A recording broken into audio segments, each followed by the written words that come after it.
খুব সকাল সকাল ছাদে চলে আসলাম। কুমড়োর ফুল তুলে কিভাবে রেসিপি করব সেটা আপনাদের সাথে শেয়ার করব, আর আমার হাঁসগুলো কতগুলো করে ডিম দিচ্ছে সেইগুলো আপনাদের সাথে শেয়ার করব। প্রিয় দর্শক, আসসালামু আলাইকুম। আশা করি যে যেখান থেকে আমার এই ভিডিওটি দেখছেন সবাই ভালো আছেন ও সুস্থ আছেন। প্রথমে দেখতেই পেলেন হাঁসের ঘর খুলে দিয়েছি, হাঁসগুলো একে একে বাহির হয়ে আসলো। আর এদিকে আমি ঢুকে দেখি অনেকগুলো ডিম পেড়েছে। এই কোনায় পেড়েছে 3 পিস। প্রথমে এই 3 পিস ডিম আমি খুঁটিয়ে ধুয়ে এক সাইডে রেখে দিব, আর অন্য সাইডে কয়টা ডিম পেড়েছে একটু পরে আপনাদের সাথে সেইগুলা শেয়ার করব। একবারে দেখালি তো দেখা হয়েই যাবে, এই জন্য কিছু জিনিস দেখিয়ে কিছু কথা বলে আপনাদের অন্য সাইডের ডিমগুলো দেখাবো। এই হাঁসগুলো আমার প্রতিদিনই ডিম পাড়ে। সাদা হাঁস 2টি, মুরগি আছে বড় ডিম 2টি ওদের, আর পাতি হাঁসের 3টি হাঁসে ডিম পাড়ছে, সেগুলো আপনাদের সাথে শেয়ার করব। আর এই তো দেখতে পারছেন আমার সকালটা, এদের গোসল খাওয়ানো, এদের এই যে এইগুলা দেখা অনেক ভালো লাগে আমার। এইভাবেই সকালের 1 থেকে 1.5 ঘন্টা সময় কেটে যায়। আর এদিকে দেখতে পারছেন পাতি হাঁস 2টি ডিম পেড়ে রেখেছে। এই ডিমগুলো দেখতে পারছেন ছোট ছোট, ময়লার ভিতরে ডিম পাড়ে তবুও তুলতেছে, এত ভালো লাগে। যারা তুলেন এরকম ডিম তারাই এই ফিলিংসটা বুঝতে পারবেন। আর এদিকে দেখতেই পারছেন আমি ভাত দিয়ে দিচ্ছি, আর 1 কৌটা ফিড দিব ওদের ডিব্বায়।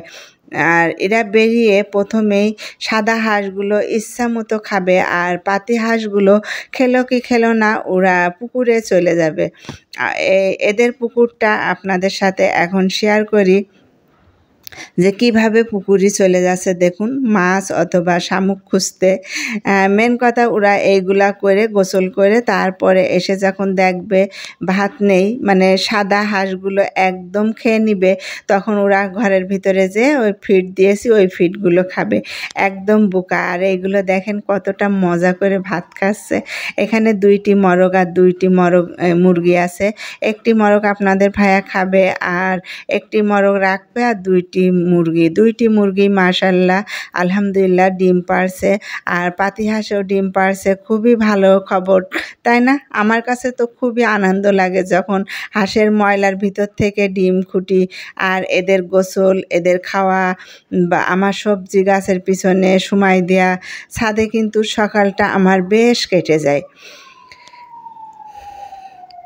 এদের সাথে সময় কাটিয়ে তারপরে আমি সবজি গাছেতে টাটকা মিষ্টি কুমড়ার ফুল তুলে রেসিপিটি আপনাদের সাথে শেয়ার করব যে কিভাবে আমি ভেজে নিব। সম্পূর্ণ ভিডিওটি আপনাদের দেখার অনুরোধ করছি। আর আমার ভিডিও যারা দেখেন, আমার অসংখ্য ভাইয়া আপুরা আমার সাপোর্ট করেছেন, আর যারা এখনও সাপোর্ট করতে পারেননি প্লিজ আমার চ্যানেলে সাবস্ক্রাইব করে রাখবেন, আর পাশে থাকা নোটিফিকেশন অন করে রাখবেন, তাহলে নতুন নতুন ভিডিও ছাড়া মাত্রই আপনাদের কাছে পৌঁছে যাবে। এখন দেখতেই পেলেন কুমড়ার ফুল তুলে নিলাম, আর আমার মেয়েকে খুব মিস করছি। এই কুমড়ার ফুল আমার মেয়ে অনেক দিন আগে খেতে চেয়েছিল, তখন তো সবজি বাগান করিনি। আর এখন ফুল তুলছি, ইনশাল্লাহ যখন আসবে আমার কাছে এই ফুল থাকলে অবশ্যই ওর ভেজে খাওয়াবো। আর এই কুমড়ার ফুলগুলো ভাজছি, আর ওর কথা খুবই মনে পড়ছে। যাই হোক, সময় সব কিছু বদলে যায়, মেয়ে এখন কাছে থাকে না।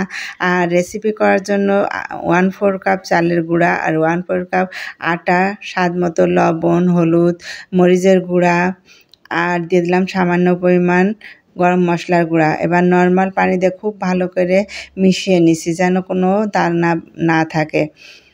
আমরা যেমন বেগুনি ভাজি ঠিক ওই রকম ব্যাটারটা তৈরি করে নিব। আর এদিকে দেখতেই পারছেন আমি মাটির চুলায় রান্না করি এখন মাঝে মাঝেই কিন্তু রান্না করে গ্যাস বাঁচাই। আর যাই হোক, গ্যাস বাঁচানোটা বড় কথা না, আমার এখানে অনেক কার্টুন, টাইলসের কার্টুন আর জ্বালানি জমে গেছে, সেইগুলা পোড়াতে হবে। এই জন্যই আমি মূলত এখন মাঝে মাঝে চুলায় রান্না করি। আর এইভাবেই চপগুলো ভেজে নিলাম। এইগুলো এমনিও খাওয়া যায় আর গরম গরম ভাতের সাথে অসম্ভব মজার। যারা এই চপগুলো খেয়েছেন তারা তো জানেনই যে কতটা মজার। তো পরিবেশন করে নিলাম। কতটা সুন্দর লাগছে তাই না? সবাই ভালো থাকবেন। আজকের মতো বিদায় নিচ্ছি। অন্য কোনো রেসিপি বা ভিডিও নিয়ে আপনাদের সাথে শেয়ার করতে চলে আসব। সেই পর্যন্ত সবাই আমার সাথেই থাকবেন। আপনাদের জন্য দোয়া রেখে আমার জন্য দোয়া চেয়ে আজকের মতো বিদায় নিলাম। আল্লাহ হাফেজ।